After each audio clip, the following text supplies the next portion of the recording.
হাসিনার বাংলাদেশের ফেরা নিয়ে এবার নতুন তথ্য দিলেন তার ছেলে সজীব ওয়াজেদ জয়। অবশেষে দেশে ফিরছেন সাবেক প্রধানমন্ত্রী শেখ হাসিনা, এমনটাই জানালেন ব্যারন মিডিয়ার সাক্ষাৎকারে শেখ হাসিনা পুত্র সজীব ওয়াজেদ জয়। প্রিয় দর্শক, আপনি ঠিকই শুনেছেন। বিস্তারিত জানতে আমাদের সাথেই থেকে সম্পূর্ণ ভিডিওটি দেখতে থাকুন। ছাত্র জনতার তীব্র আন্দোলনে গত 5ই আগস্ট ক্ষমতাচ্যুত হন সাবেক প্রধানমন্ত্রী শেখ হাসিনা।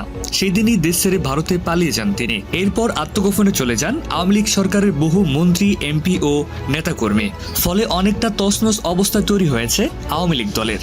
এদিকে অভ্যুত্থান পরবর্তী বাংলাদেশের দায়িত্ব নেন নোবেলপ্রাপ্ত অধ্যাপক ডক্টর মোহাম্মদ ইউনূসের নেতৃত্বাধীন অন্তর্বর্তীকালীন সরকার। দায়িত্ব গ্রহণের পর নানা চ্যালেঞ্জের মুখে পড়তে হয়েছে এই সরকারকে। এরই মধ্যে বড় প্রশ্ন হয়ে দাঁড়িয়েছেন, শেখ হাসিনা কি ফের ঘুরে দাঁড়াতে পারবেন, কিংবা আওয়ামী লীগ কি ক্ষমতার মনসদ ফিরে পাবে? এদিকে গতকাল আন্তর্জাতিক বার্তা সংস্থা টাওয়ার ভেরিটাইজের ব্যারন মিডিয়ার সাক্ষাৎকারে এক বিবৃতিতে ক্ষমতাচ্যুত প্রধানমন্ত্রী শেখ হাসিনা দেশে ফেরার বিষয় নিয়ে মুখ খুলেছেন শেখ হাসিনা পুত্র সজীব ওয়াজেদ জয়। এই সময় ব্যারন মিডিয়ার সাক্ষাৎকারে জয় জানিয়েছেন, জাতিসংঘের ডেপসে শেখ হাসিনার নামে করা মিথ্যা মামলা প্রত্যাহারের আবেদনের শুনানি খুব শীঘ্রই জানানো হবে।